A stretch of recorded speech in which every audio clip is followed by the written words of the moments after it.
and then around 2 or 3 o'clock, maybe 4 o'clock, I get a page.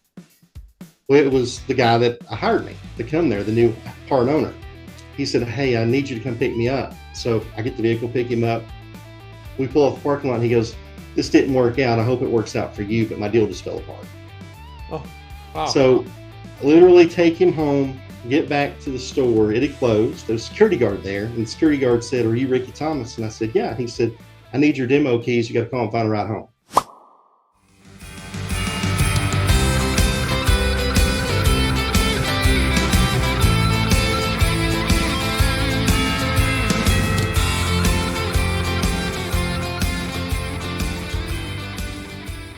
Hello and welcome to the Independent Dealer Podcast. We continue our How I Built This series, which is, again, my favorite time of the year. All of these stories are so inspirational. And we have with us Ricky from Wildcat Motors. Ricky Thomas from Wildcat Motors in Kentucky. And you see he's dressed in blue. And I guess that's just, when you live in Kentucky, you have to have blue on, right, Ricky? Absolutely. Yeah. And it's the name. Yeah, the bluegrass state, right? Yep. Well, cool. And, Jeff, it's a retail dealer. Can you believe that? Yeah. We found really one. Exciting. I hope to learn how to do it, Ricky. You're going to teach us all your tips and tricks. I'm happy to share anything I can with you guys and everyone. Well, Ricky, I see you all over Facebook, and you're always talking about how many cars your staff is selling. And I wanted to reach out to find out more because I would love to be selling 100 plus cars a month. So let's rewind and see how you got there. How'd you get into car business, Ricky? Or first introduce yourself, and then let's hop in. Hello, everyone. I'm Ricky Thomas with Wildcat Used Cars, Somerset, Kentucky. I got in the business in 1994. I was 18 going to college and went in and just applied. I had long hair, and the guy just kept staring at me. And so I didn't think the interview went really well. So at the end of it, I went to the barber, got a haircut, went back, sat in the chair. He walked by and he said, "What are you doing back here? What happened to your hair?" And I said, "I really need this job." So did the second interview, got hired, and he told me, he said, "So you're in college?" I said, "Yeah." He goes, "Well, stay in college and do this as well. Just leave for your classes. It's not a problem." And was that a sales position? Sales position, yes. I was 18 years old in 1994. Okay. And that's at a new car store? Chevy dealership. Okay. And they took you right on the floor, still in college. I love it. Took me on the floor, and then had a little bit of tough time getting going. Then I had a little success, and I went to one of my business teachers at college, and I had him look at my paycheck stub because I didn't understand taxes because I made $4 an hour at my other job. So I pretty much got paid 100% of what I made. Well, my business teacher looked at my check and he said, "How long did it take you to make this?" I said, "It's for a month." And he said, "I would probably stop doing this and stay with that." Stop going to college and Yep. stick with selling cars. And he literally, my business teacher ended up running an Advanced Auto Parts. He left and went and took his degree when he saw the money you can make in the car business. That is so funny. That's really interesting.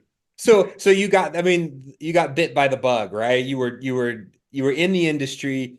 What was the rest of the path? Did you go through a couple different dealerships, or when did you decide that having your own place was your route? Well, from there, I sold cars there about 3 years, and I took a sales manager position when I was 21 or 22 at a Mazda store. Wow. And did really good. It was going great. And I got a really crazy story for you here. So we're going great. The, I guess it's a comp controller, GM. He got an opportunity to buy the Chevy store I used to work at. So he comes to me and he goes, I want you to come back up here with me. We're going to go do this. And I'm like, of course, I'm young. I'm like, sure, let's do it. Well, this is where the story gets terrible. So we go up there my first day. I go in and it's really awkward. The guys there, they don't really, really open to another new person coming in. So I start catching some TOs, closed a few deals. And then around 2 or 3 o'clock, maybe 4 o'clock, I get a page. Well, it was the guy that hired me to come there, the new part owner.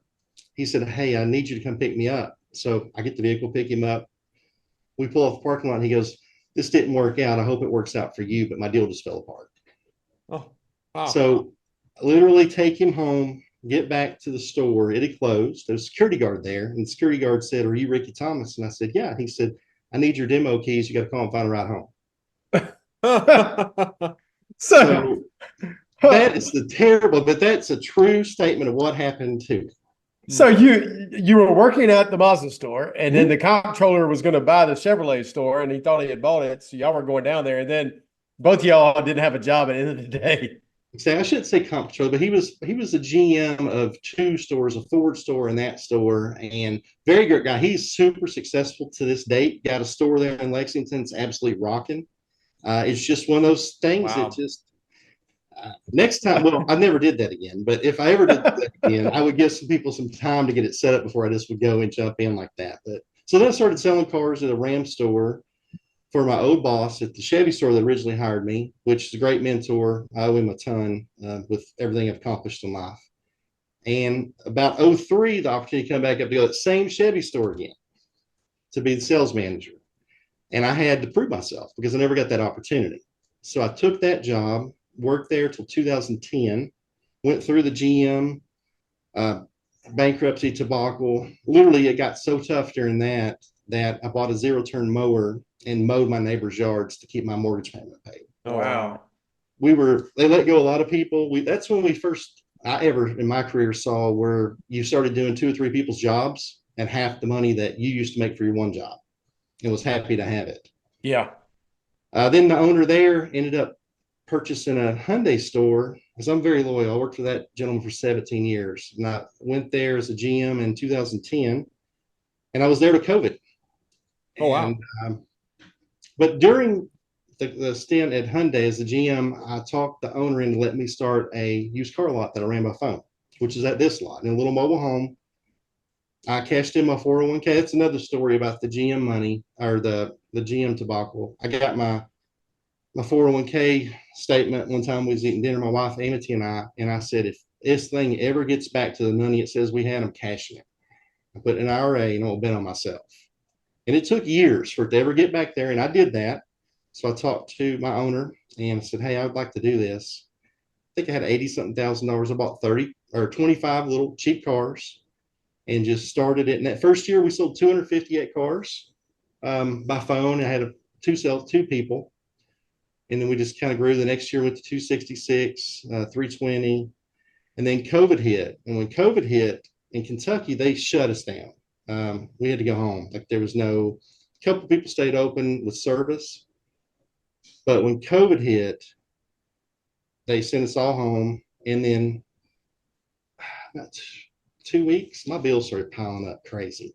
Yeah. I didn't have any choice. So I just went back and just went down to work and just started selling cars. 45 or 50 that month. Kind of got some things under control. And this is at your dealership, not the other dealership. Exactly. At the other one was still closed. And then the owner called and he said, we're going to do a 2-phase reopening. You can come phase 1 or phase 2, whichever you want. He said, I'm just trying to help a few people that need to make some money. So I contacted the people who worked for me at Wildcat, and they were getting that big government money. So they didn't want to go back to work. So I couldn't open my business back up. So then my wife and I spoke about it, and she's like, you're happy. Let's try this. You've always been your dream. So from that day on, I never went back to the new car store. Hey, just to jump in real quick and make sure you guys know about Buckeye Risk Services. Still a great sponsor of the podcast and a great partner to have at any dealership. Yeah, sure. Retail, buy here, pay here, no matter what.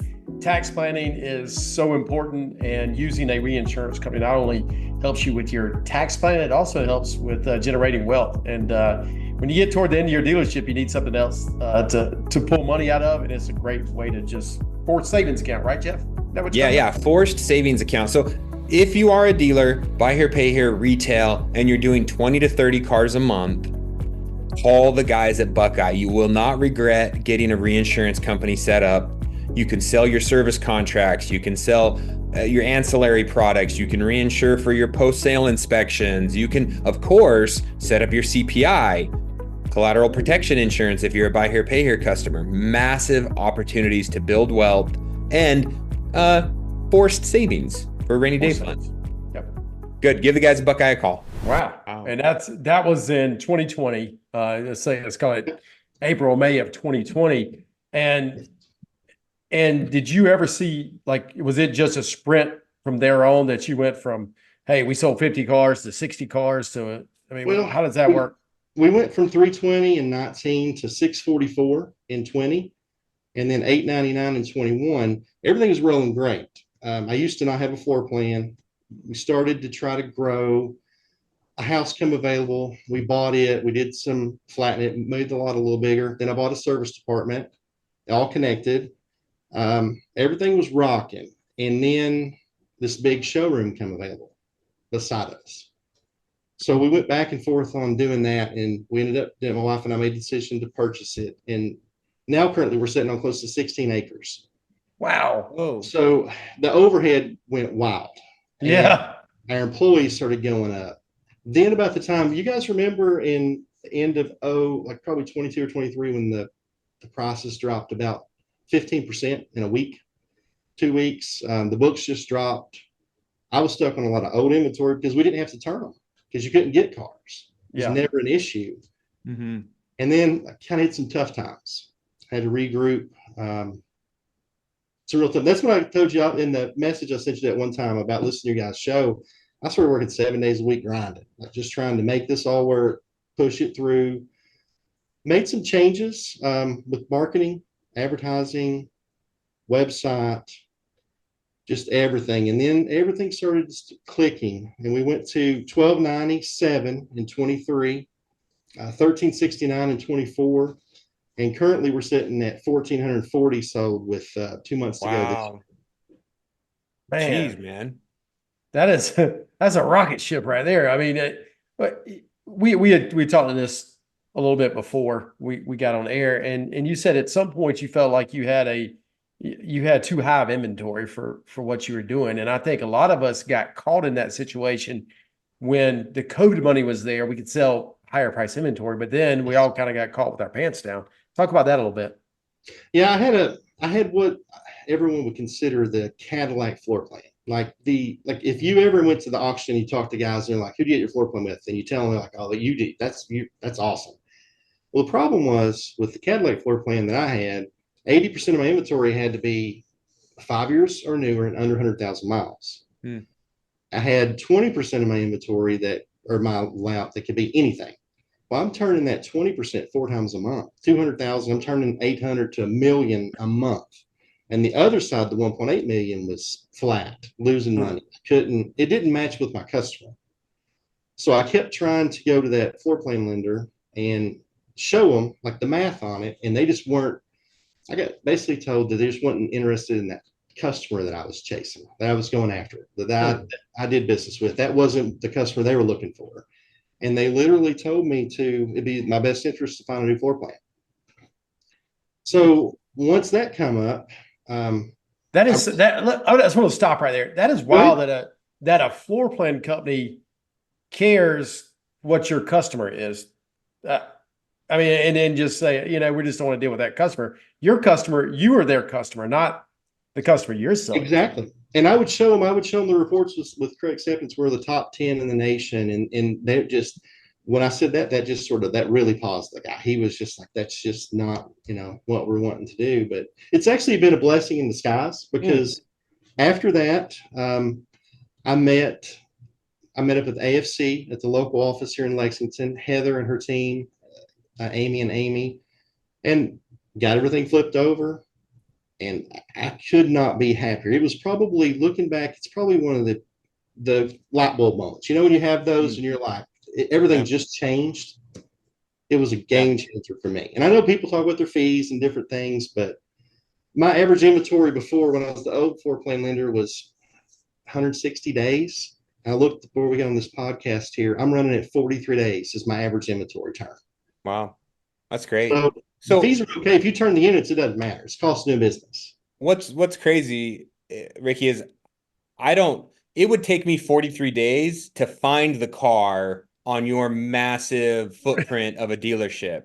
I spent the last 20 minutes as you've been talking, and if anyone's watching, I've literally been Google Earthing your dealership, and it's taken me 20 minutes to just street view around your dealership. I mean, at first I was like, oh, this is cute. He's got this little service center, and maybe he sells out of this front corner. And then I was like, no, there's another building.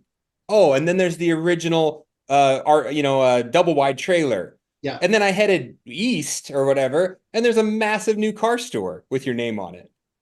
You have like 5 dealership properties wrapped into one. Well, we don't have a new car store. But it used to be the people that set this up. Could have been. I think they were trying to get a new car store, but we're standalone, independent only. Right. Yeah, but I mean, but it's a new car store building. Yeah, this huge white building right here. Yes, thank you. Yes. Okay, that's what I'm saying. Like, you own this entire corner of the country. Yeah. Is that on these 2 major freeways? Well, one's a bypass Highways? in front of us, and the major road is the one in front of the mobile home, Highway 27. That's where it probably gets 70 times the traffic as the other road, believe it or not. Maybe more, but okay, I was gonna say, when you said you had acres, you were dead serious, and like these cars are like they're across this entire freaking. I mean, the value you have in this real estate alone, like forget selling cars, you just gotta carry this real estate for 5 or 10 more years, and then. Right. And I'm glad that you mentioned the real estate, because that's another thing, because a lot of people listening to this are trying to start out. Amity and I, my wife and I, we went to the bank, and with all the years experience we had, we tried to get money to start the used car lot. And we got told no over and over and over and over. They just, I mean, unless we could so one person recommended me getting real estate. So we bought and built 2 fourplexes, let them gain some equity, and started pulling our equity. And now we have 80-something tenants. But that's what allowed us to do what we're doing. The car business probably would have never happened if I wouldn't have got the real estate to be able to pull money from to be able to function the car business. And I know it sounds crazy, but anyone out there, get you a piece of real estate, pay it down. If you want to do something, get your equity, cash it out, and bet on yourself. For sure. That's how we've always been able to have to fund this buy your pay your store, was because real estate we own that we could just take loans out on it. And it's so smart, but you've got to have good jobs to buy that real estate. And a lot of people just jump right into their own store without understanding what it really costs. Yeah, and at the beginning, try not to take on much debt. Try to do everything yourself. I see a lot of people that start businesses and they have great intentions and they do pretty good, but then they don't ever want to go to work, and it just doesn't make it. And I hate that. And I'm not trying to call people out, but that's, at the end of the day, most businesses don't make it because people buy boats and don't run their businesses, unfortunately. Yeah, I mean, when you say debt, though, I mean, like, I can't imagine you didn't buy these properties without some debt financing, right? I mean, did you pay cash for this place? You're going to hear my famous saying is, I'm just trying to outrun the mortgages. I got mortgages and mortgages, but mortgages are one thing and debt is another. Okay. Right, Jeff? Okay. No, I don't know. If you're making a distinction between a mortgage and debt, I mean, a mortgage is debt, but if you're they're the same to me, but I get what you mean. They're the good same. debt and bad debt. Yeah, they're the same. But if you want to talk about, if you owed a bunch of money on non-appreciating assets, that's one thing. Okay. Yeah, that makes sense. Boats, things that don't put money in your pocket. Liabilities, like your lake house and your boat and your whatever. Which I don't have either one of them. I don't have a lake house or a boat. I just work and try to outrun the mortgages. You've truly not made it if you haven't bought a ridiculous boat. But what I was pointing out was, again, how cool that you've done this. And when you say you've got 200 something cars in inventory, I mean, spread across, what'd you say, 13 or 14 acres? I mean, you got a compound here. Close to 16 acres. And we're actually over 300 cars. We don't have all of them put in yet. But no wonder you sell golf carts, because you probably got to use them just to get around the place. That's what led us into being a golf cart dealer a few months ago. It's so easy if you pull up and just ease people around, especially the electric ones where you can have a conversation with them. You got a few gas and you can't really have a good conversation on it. But we just opened another service center we're going to have 19 lifts total. It connects. We just got a new property. We're going to have 19 total lifts. We got a collision center here. Body shop got an incredible paint booth. That's going to help what you were talking about, time to line. I got Rapid Recon along the way, and I've got to give them a shout out, because that was an absolute game changer for us. Ah, Is not only does it help me with the time of the line, but once the car is where it's set, where our property is so large, we can literally, we name segments. So you can pull Rapid Recon up to the last 6 of the stock number, and it'll tell you within just a small area where the car is sitting to take the customer to. oh, that's crucial. Very, yes. That is Yeah. pretty awesome. Yeah. And how do you do key management? Just as a weird logistical question. Like, do Oh, all the that's a- keys live in one of these random buildings on this compound, or the keys have their own homes out amongst the foliage here? It's actually a How are great you? question, but the showroom has its keys, and the White House has its set of keys. The Blue Mobile Home has its set of keys. Each service building has their own set of keys. So Okay. the key is always close to the car because And time that's is some, everything. man, I can't imagine the amount of, I think I would lose keys every day. So based Well, on the latitude and longitude of this property, you've got them set up in districts or compounds, and Yes.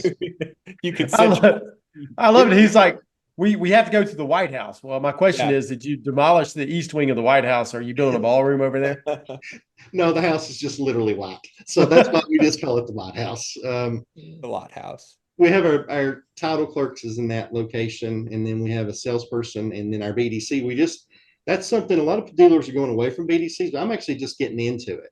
Oh, We look at that. we hired a lady with a lot of experience, and we're trying to get her some more. But another thing that we do is with Simp Social.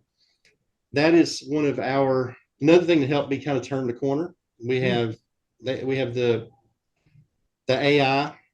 We call her Sarah, which is Mhm. so awesome watching people come in here and ask for Sarah. We bring in all their stuff with them to buy a car, and we just tell them Sarah's our appointment setter, but we'll be happy to take care of you, and Sarah will get taken care of on the commission. And we do the transfer of the customer real easy that way. And then we also digital attention online. Anna Maria Beck, she started making content for me about 4 months ago, and this has been huge. They come to the dealership. We did recordings way out of my comfort zone.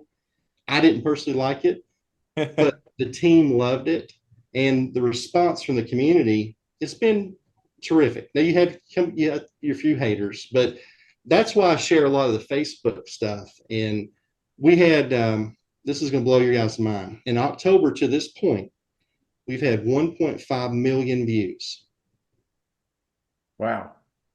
On your content, on our content. just Facebook. 5 million views.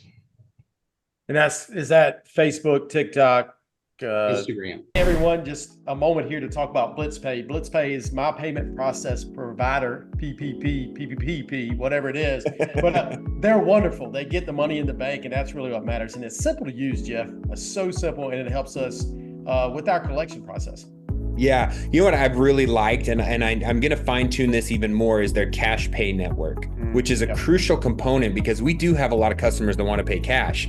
But I don't want to take cash in the office. It's dangerous. It's scary. I got to make deposits. So we're pushing it more and more and more. And then there's always the few customers that don't quite understand technology and push back, but we're educating them more frequently. And it's really making my anxiety go down because I don't have large cash deposits at the end of a Friday. Yeah, I'd hate for you to lose any more hair. Yeah, it's stressful. But the self-help options are really what makes the difference. You don't have to have customers calling you, hey, run this card, run this card, run this card. No, they can help themselves because the portal is so easy. It's mobile friendly. It's all right there on their little phone, which everyone has, and they can take care of their payments themselves. That's the most important part. Yeah, everybody needs to call BlitzPay, get them to hook you up. So I say that, and I said I would challenge you on your shout outs. So talk to me about sales. Like how many sales can you accredit to that lead source? How many sales?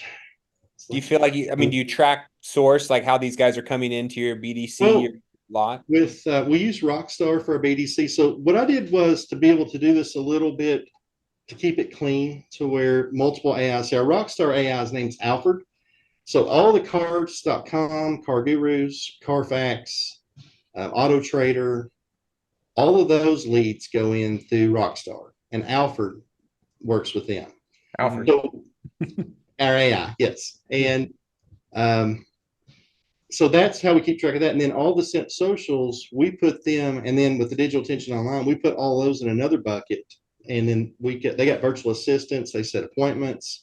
It's very easy, but now specifically on the numbers, I've not dove into it I can just go by when we started. Before I used them, we did 860 was our best year, and since then we went from 1290 to probably going to be 1700 is my guess. We're going to end up this year total sales. I mean, it's leaning into that new avenue. I'm sure that everybody in your town and probably within a 50-mile radius, when they think about buying a used car, they probably know that I need to go to Wildcat. I mean, is that what it's basically about? That's what it's about. We're trying to build the brand, with the socials. It's not like in my opinion, you're going to see it just racing your car and say, I got to go down there today. But what we're doing is by building the brand is we're trying to burn that image of when they're ready, come see us. Kind of like popcorn at a movie theater, same type of thought process. Whenever you're on their mind, is what I'm trying to say. I'm always trying to stay in front of them the best I can. And changing it. Simp Social is great with what they do, but what Anna Maria does is when you do those videos, people will interact with that more. They'll watch that. They'll watch a reel to where you're not going to read, the over and over and over if you got good credit, you don't care about all the different ways someone can get your loan approved. It doesn't matter to you. So you're already scrolling past that, in my opinion.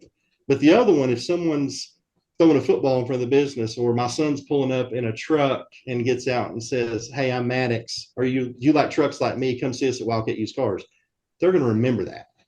And that's what I think is really, I can see us in some prime months next year. I can see us hitting 200 cars. If I can get my time to line down a little better,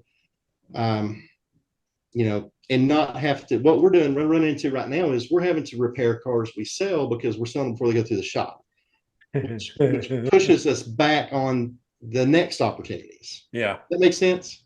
Oh, for sure. That's definitely. So let's run down that rabbit hole a little bit. How many employees do you have? Because you sold, I think you said 170 cars last month or something to that effect. 178 in August. Yes. All right. So how many employees are doing that? In sales, we have 17, counting the management.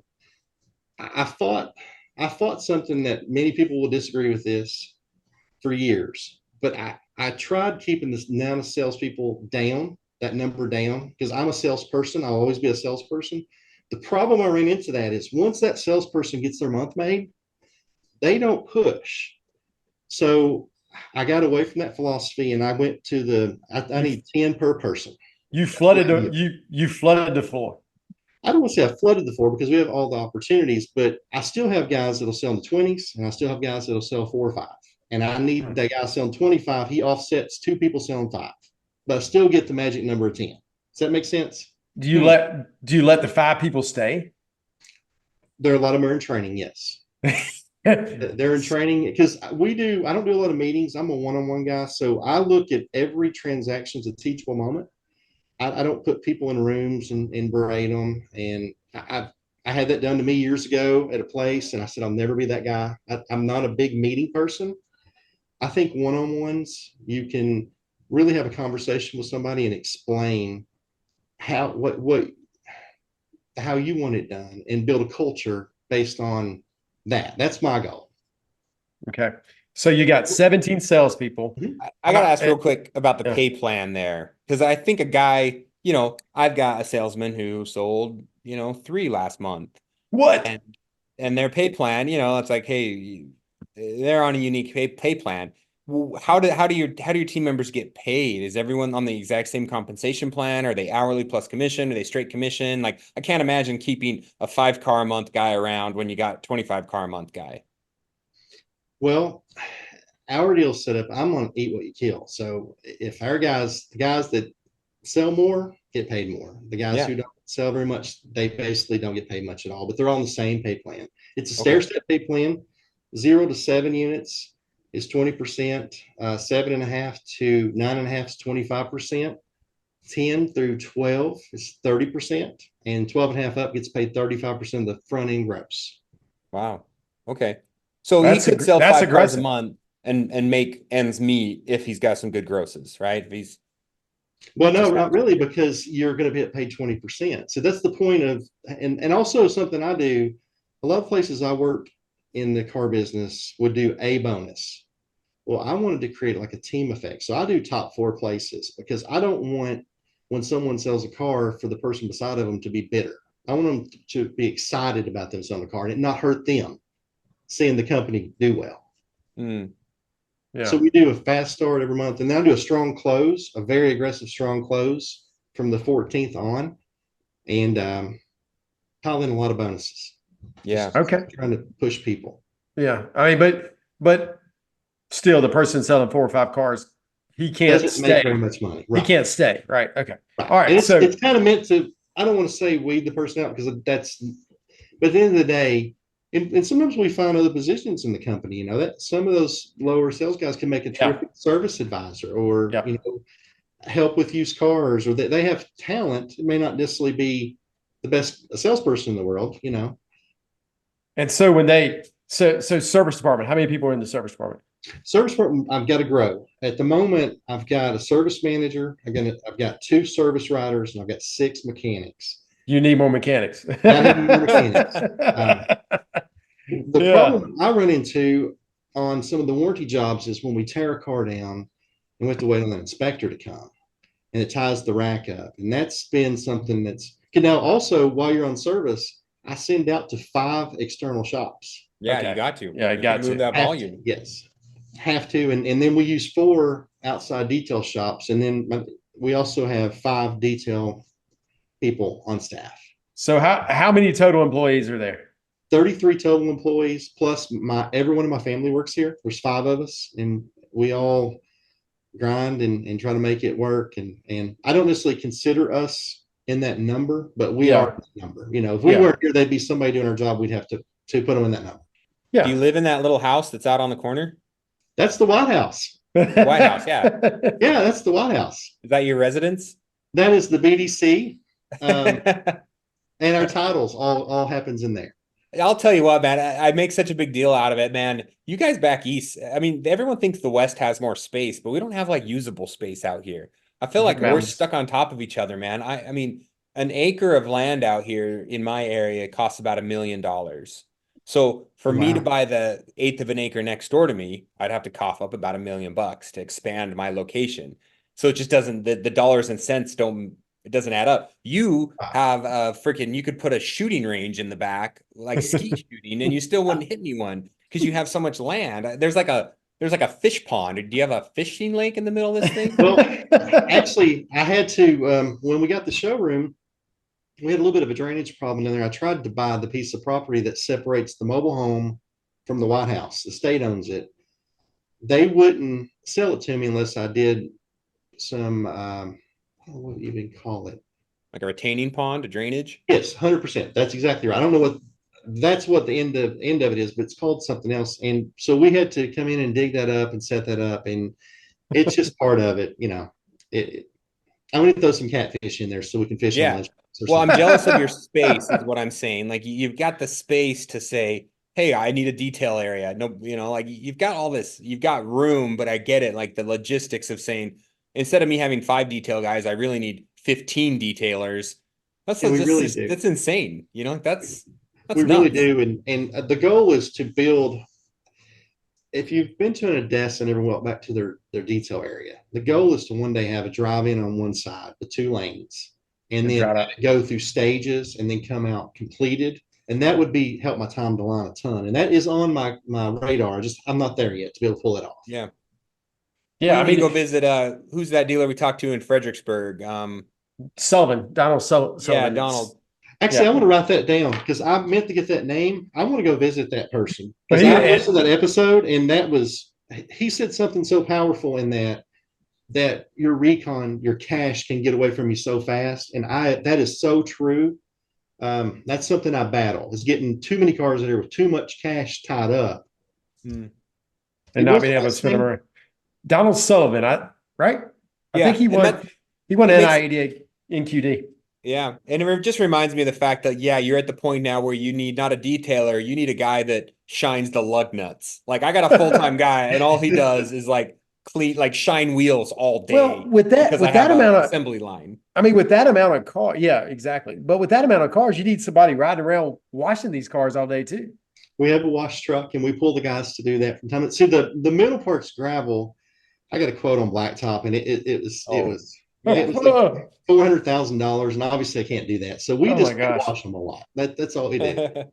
Man, that's incredible. Let's talk about your lenders because Ricky, Yes. I know you use a lot of CAC, and they, it's great that part of the world needs CAC. My part of the world needs CAC. But you said that you brought on another lender that's really helped your business. Talk about that a little bit. Yeah, Capital One in September, we brought on Capital One, and I went all in with both feet. I let them take over the website with the Navigator program. The leads I do every single month. I do a Capital One sale every month. It doesn't matter. And they also offer direct mail, which I wish I could give you something about, but Tracy Myers, I actually messaged him and he said he had good luck with a 10,000 piece mailer, and I'm going to try it in December. But that has just been an absolute game changer for us. Plus, Capital One is everywhere. And people don't realize this. They're the #1 subprime lender in America. Everybody thinks Credit Acceptance is. Credit Acceptance is nowhere close to being as big as Capital One is. Interesting. And it's amazing that one lender can change your business like that. How many lenders do you have? We have 20. Looked on Dealer Track a minute ago. I think I got 24 lenders. And you use most of those every month, or? We use the majority of, we have 4 credit unions we use a lot. Capital One's huge. Of course, Credit Acceptance we've done 500 something deals with them this year. I'm trying to think of another good one. There's a couple, I wouldn't call them, they're mid-majors, local banks that are in area. Now we got to the point to where you guys know when you do the phone call and you ask to sign up with the lender, they want to know your numbers. Everything's going great. And the moment you use the word independent, the tone changes. And then they're like, we just don't do business with independents. But they love everything about you. Everything, your facility, the numbers, you got a service department. But I'm starting to get to the point now to where the lenders will reach out to us because they're buying the reports and seeing how many liens we file monthly. I mean, and yeah, that's been really, really good for us. But the only issue you run into, I'm guessing, and is like to be a CAC dealer and a Cap One dealer and to carry the inventory that's going to appease that market, you do limit yourself with certain lenders. I'm sure there's some guys that they're just like, look, we're not going to loan on a $15,000, 180,000 mile Dodge Ram. Like that's just not our, You're not exactly our right. hitbox, right? You're exactly right. And what we have to do is we have to kind of realize that and just not click on them. As long as you don't overload those lenders with loans that they know they're not interested in approving, they're happy to have you. But another one that we picked up, I'm very proud of this one. It was very hard. Actually, along my journey, when things was going tough, my wife and I went to NI88 and I did the walk. And when I say uncomfortable, there's a lot of people, as you guys know, you walk through and you're kind of like a bass bait. People are zipping at you and coming at you. And I ran into this incredible guy, Matt Coing with Rockstar. And actually we talked, and he literally lives in Tennessee. I won't say exactly. We're very close to me. And we got set up. And that's another one of the things that changed us when we started. We didn't even have a CRM. Like we just did the old school books, like hand wrote everything out. And the technology that's come from that has just been huge. But I went and spoke with Ally and Capital One at that event. They both told me no. Yeah. Which is fine. I just kept on asking. I actually went back to NADA and spoke to them right after that. But we picked up Ally a few months ago, and that's been another lender. Yeah. And so many, another thing too, Ally and Capital One put us on AutoClick. They want to see every deal. So I don't have to, it doesn't matter if it works their program. Every single application that runs through Wildcat Used Cars, Ally and Capital One looks at it. Wow. That doesn't mean they approve them, but they don't have a look to book. And you would be amazed at how many times they approve deals it's not in their program parameters. So if you would have thought to yourself, they're not going to do this one and not clicked on it, you would have lost a deal. All right, Jeff, we're getting close. We are getting so close to getting that money in the bank. You can smell it. Those checks are just flying out, right? I smell those checks. So we're doing our refund advance right now. We're in the fourth quarter. We're doing some estimates with our last pay stub. And when the tax max says, hey, this is good to go, they let you print the refund advance check. So we're not too far away from that, which is really, really exciting. The second we start filing in our location, we are also going to be able to start printing out the refund advance checks, which is a huge, huge helper. And honestly, when you look at the customers and they say, oh, well, this is going to cost me a little bit more, it doesn't matter because they're getting the money now and it's completely worth it for them to get into a vehicle today, as opposed to waiting another 8 to 9 weeks. Yeah, just imagine the amount of money you save by buying a car in December than when you buy it in March from the same person, because prices go up, unfortunately, during tax season. But if you buy it early, you're good to go. Yeah, and what I tell my customer, I say, look, if you wait until March, April, that car won't even be here. If That's it's right. a third row SUV, if it's a truck, if it's in demand, it won't be here by then. So act now. Let us file your taxes. Let us get you the refund advance so we can get you on the road today. It's super easy. Call the guys and girls over at TaxMax. Use VIP code to get 20% off the VIP package. Do it right now. It's not too late. And don't forget to use it for collection strategies too, Jeff. So important. Wow, that's so interesting. And that's because you have them integrated into your CRM and your leads management. So everything that comes through or gets desked, or is that inside the DMS? Like at what point are these things? Because I don't really understand how these big subprime banks, how do they really get their tentacles in you to get all that data? That's how it was just part of it for them to sign me up. I had to be they wanted all the clicks. All of them. They want to look at every one of them. They want to see as many as they can do. So we literally got with DealerTrack and set them up for that. That's the only two lenders I have that do that. But when we desk deals, we start every deal, unless they're exceptional credit, we literally take it to step 4 in CEA, get the approval, pencil the deal, or do the approval sheet. Then at that moment, we aggressively start trying to find a better place to home that deal. But the time in dealership is a huge thing. Like these people, we're on a clock. So I try to get them pushed through in and out as quick as possible, doing the best job possible. Yeah, that's hard. I know a lot of dealers use CAC as an underwriting tool or a desking tool, so to speak. Verify pay stubs, verify all that stuff. CAC is world-class at it. And they'll give you a call back where you're like, okay, here's my fallback. Here's my worst case scenario. Exactly. But I structure the deal off of that. And then when I get the better call, then it's better for our dealership. Yeah. And the customer as well. But it does take time. And that's what you're balancing is how quick can your guys get things into CAC and get a call back. And then if I'm having to switch it and re-enter all that same information into Cap One or Allies portal. I do a lot of double data entry. I wish I've spoke to them at CA. I wish they would let us push from them into DealerTrack, but for whatever reasons, it's way higher than the regional manager I deal with. He's like, I hear you, but I can't make that happen. Yeah. But I've told them so many times they would get so much more business because most people's not going to take the time and enter that data twice like we do. They're just not going to do it. They don't take the path of least resistance. Absolutely. Is there a lender that you want that you don't currently have that you think could take your business to another level? That's a great question. I've been trying to get Wells Fargo for years. That was our number one lender when I was at the new car store GM. And when I came here after COVID, they basically, from what they said, they dropped a lot of independents. Yeah. I remember seeing those notices. I think, which if they're smart, they'll get back into it because the new car side, when you guys are in the groups and forums reading what they're doing, they're going to eventually chase business. And that's one that I think could get us more because that name in our area, people have had loans with them. It's just a well-branded name. Yeah. I think that lender would help us a ton. That is so interesting. That's real quick with the few minutes we have left. We haven't talked about how you're sourcing vehicles because that's a lot of cars you have to source. Yeah. Did you mention, are some of these employees you ran through, do you have a full-time buyer? Like where are you, and as you lower your ACV, that's an even harder car to find. How are you finding so many cars? Well, that's another thing. Whenever I kind of made the turn and trying all new angles, I used to not go to Mannheim or Odessa. I would just do independents only. Yeah. And to answer your question on buying, I buy 100% of the cars. Oh, wow. Street purchase that comes in while I'm at an auction. But I'm trying to train my son Maddox and Orion. He's in college, but I'm trying to teach them. But I struggle, with the letting someone buy. And here's why. And this will probably ruffle a lot of feathers.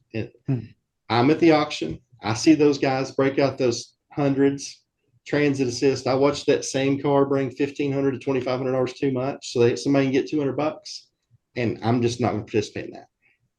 Yeah, but I mean, Ricky, you get to a point where, I mean, you're having to buy 200 cars a month. Yeah. Or thereabouts. I mean, that's more than a full-time job. I mean, if someone told me right now, you got to go buy 200 cars next month with an ACV average of 12.5, I would be hard pressed to do that. Yeah. Yeah. I could do it, but my shop would quit.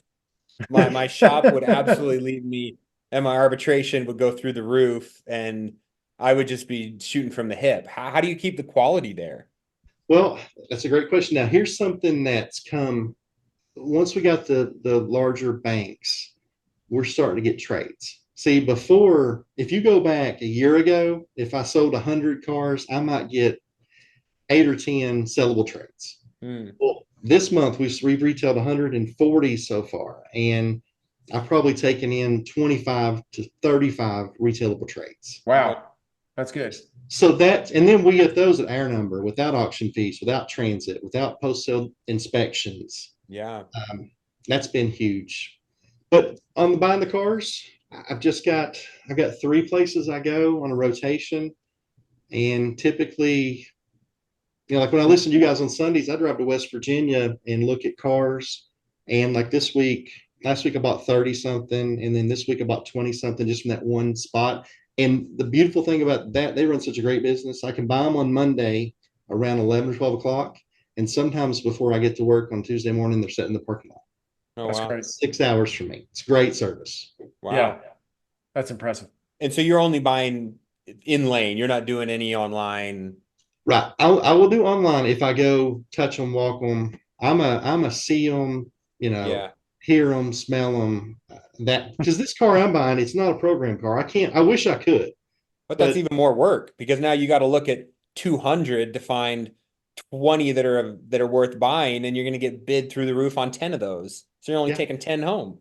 You're right. It is sometimes to buy 20 cars, I may mark 70 or 80 on my sheet, Yeah. And now another thing too, I only do 99% of the time I only do green light cars, and I buy post sale inspections because it's worth the money for them to find the fault before it leaves. And to pay the transit both ways and get it back, tie up the floor plan money. So that's something that I do, but a lot of dealers don't. That's cool. That's their prerogative. Yeah. That can add up real quick though. Those post sales at that volume, for sure. It does, and then transportation costs is huge. But at the end of the day, going and buying 18 wheelers and putting people out with insurance, You don't want to do that. No. Yeah, I don't think I could manage it efficiently to make it make sense. Got plenty of parking space. We do got parking space. Right. Ricky, so with a couple seconds we have left, what advice do you have for dealers? Like, maybe, obviously we talked about getting some great lenders on board for our retail and subprime dealers. Like, obviously your lender portfolio is crucial because at times some are good, at times some are not aggressive. What else do you feel like you either did really well or maybe you did really wrong that you'd like dealers to hear about? What I should have done from the beginning is and it's a huge sponsor of yours, but I met Buckeye Brett, and I've had reinsurance for a while, but I didn't have it long enough. I should have been in it way, way long ago. And if I would have done that at this point now, my life would be so much easier. Yeah. It would give me way more capital to finish that detail shop that we're talking about. Some of the things that I'm handcuffed at the moment that I know makes the business change, but if a dealer starting out is just don't take on too much debt. Keep your staff lean, stay at work to work, just grind and make it happen. Don't count on anybody else, because at the end of the day, we are an odd, I'll say odd, we are a unique group of people that's driven. And unfortunately, your employees don't want the same outcome as you do. They just want a check to go home, and there's nothing wrong with that. That's great. They don't have the same vision or drive, and nor do they get rewarded the same way if it's super successful. That's true. Yeah, sure. We always say it's a really good way to make great money, but it's not easy. Not easy. Right. Yeah, I've had more bad months in the car business than I have good months since I've owned this place. When I took on debt, before the debt, it was I don't want to say easy, but you never really had the stress. Now I have stress. Now I've literally, like I said, I got to outrun my mortgages. And the old saying that I use, my wife and I, we joke about, but 5 cars a day keeps the banker away. And that's we say it all the time. Oh, I love that. I love that. Yeah, you got to print that out in little letters, put it in the break room. Yeah, but it's just, there's so much truth in that statement. It's just the hamster wheel's got to keep going, keep moving. Yeah, cool. So well, Ricky, we appreciate your time, man. Well, I appreciate the invite, and you guys don't realize during those tough times, listening to your program, it's a big deal. I really appreciated it, and it's awesome to put a face with the voices, and that affordability, that change when that got driven in my head. That's just absolutely was a game changer in my business. Getting away from the cars that we all like to have, instead of, I just want the ones now that they'll sell. Yeah. It doesn't matter to me. If the customer loves it, I love it. Yeah. Yeah. And if they can afford it. If they can afford it, right. That's really good philosophy. I probably need to take advantage of that as well right now. Yeah. And one last thing I'd like to say about credit acceptance. This will help a lot of dealers that do business credit acceptance. We'll go in the resources tab on their website and look, your repos run, they post them, and you can literally see the car that I know, the car I've serviced and spent the money on. I try to buy or bid on 100% of my repos because it protects the back end money, because you're getting a percentage of what they bring at the sale goes back in your pool. So if you don't go bid on your car and you let someone just basically steal it, that hurts your pool. And not only you got all that recon money, it's just gone. Yeah. I can purchase it, get it back, spend a little on it, get it up, get it retailed back out. And currently we have, I've got almost 1,200 accounts, active accounts with credit acceptance. So that's just something I think each dealer, no matter how small or big they are, go get your repo, drive it, check it out, buy it back. Obviously, if it's done, it's done. But if it's not, let that VIN relive again. I love that. That's a great idea for everybody out there that is CAC. And just keep grinding. I love it. Yeah, you don't want that repo customer back, but you want the car back. That's for sure. Well, actually, I'm starting to see that repo customer back. It's so wild. We'll have a customer, they'll get repoed, and they'll come in and be like, with something that happened, and we're getting them done with other lenders. And luckily, we're keeping the relationship good because, and that's why the other thing about when I was telling you at the beginning, I fix everything, because people don't let their car go back if it's running. When it stops running, they either take that next payment and a little bit of money and go get another one. And a lot of times, if you just help fix them, we've taken them from a CAC customer that was a low 400s to the credit union now at 5%. We're trying to ride the journey with them. That's it. That's interesting. That's great. It's called the Cars Scheduled for Auction Report. Yes, that's if people only get one thing out of it, you can thank me later, but that will protect your pool. And a lot of times too, you get those cars back so cheap because people are afraid of them, but the history. You can go to your service department, pull up your RO on it, be like, this is what we fixed on this car. Do those cars run a regular auction, or does CAC have an auction inside of there? Well, the ones near me run at Odessa, Lexington, but now sometimes it's wherever geographically the car is located. Now, obviously, the other day we had one in Oklahoma City, in Elantra. It didn't make any sense for me to go to Oklahoma City and try to get it, but yeah, it's right there on that report, and it's got the VIN number, and you can walk in the lane, check it out. I just think that would help so many dealers. Well, Ricky, we appreciate you coming on. We appreciate you trying to help other dealers, because that's what we're here for. So, man, keep going. Love it. I appreciate it. I say this all the time, but I genuinely mean it. We all win together in life, and if I can help somebody else, that's awesome. That makes me feel good. Thanks, Ricky.